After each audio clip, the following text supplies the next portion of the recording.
Hello good morning. आज चाहिँ भदौ 6 गते सिमसिम पानी परेको थियो। म चाहिँ आज बिहान चाँडै उठेर नुहाइधुवाइ गरेँ किनकि आज चाहिँ हामी भक्तपुरमा रहेको डोलेश्वर महादेव मन्दिर जाने प्लान थियो।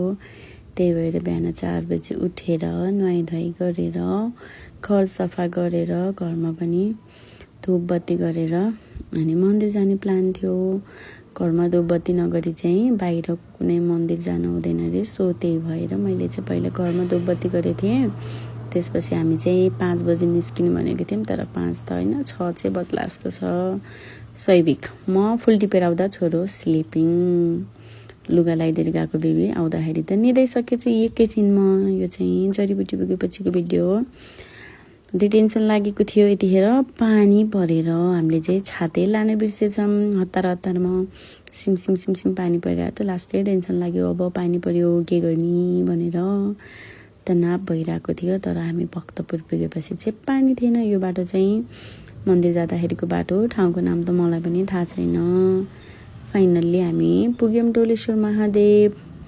त्यसपछि सैविक पनि लाइभ वेलकम गर्नलाई नानी रेडी हुँदै हुनुहुन्थ्यो। म चाहिँ यताउति क्लिक गर्दै थिएँ। अनि बेबीलाई नानीले कस्तो लाग्यो सैविक भन्दा त मलाई त मामा घर जस्तै लाग्यो रे। उसलाई त बाटोभरि सबै बाटोभरि मामा घर जस्तै भन्दै थियो। बाटोभरि नै उसलाई मामा घर जस्तै लाग्यो, यो त मेरो मामा घर जस्तै हो भन्दै थियो। अनि उसलाई गाह्रो भयो रे। अनि एकछिन नानीले बोक्छु भन्नुभयो। मम्मी चाहिँ दायाँ बायाँ हेर्दै हुनुहुन्छ।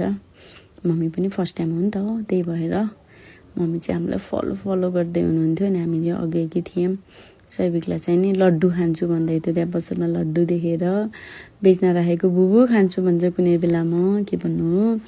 अनि खासमा चाहिँ आज चाहिँ भदौ 6 गते चाहिँ यहाँ चाहिँ आफैले पूजा गर्न पाइन्छ होइन। अरू टाइममा चाहिँ पण्डित गुरुबाले पूजा गरिदिनुहुन्छ भने आज चाहिँ आफैले भगवान्लाई आरामले पूजा गर्न पाइन्छ। किनकि आज चाहिँ यो डोलेश्वर महादेवको चाहिँ जन्मदिन रहेको थियो। त्यही भएर अनि लाइन चाहिँ टन्नै थियो। लाइन किन सरेन भनेर यसो हेर्न जाँदा त नित्य पूजा भइरहेको रहेछ। नित्य पूजा चाहिँ लगभग 6 बजेतिर भएको रहेछ गरे। हामी पुग्दाखेरि 6:30 भइदियो।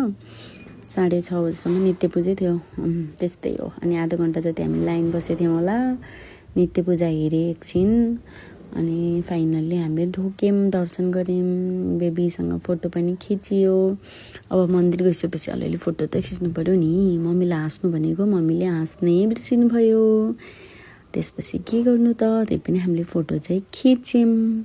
फोटो त खिच्नै परिहाल्छ नि। त्यसपछि सैविकलाई हिँड नभनेको, ढोक्दै हिँड भनेको उसलाई फुल चढाउनु पऱ्यो रे। हामीले जे गर्यो त्यही गर्नु।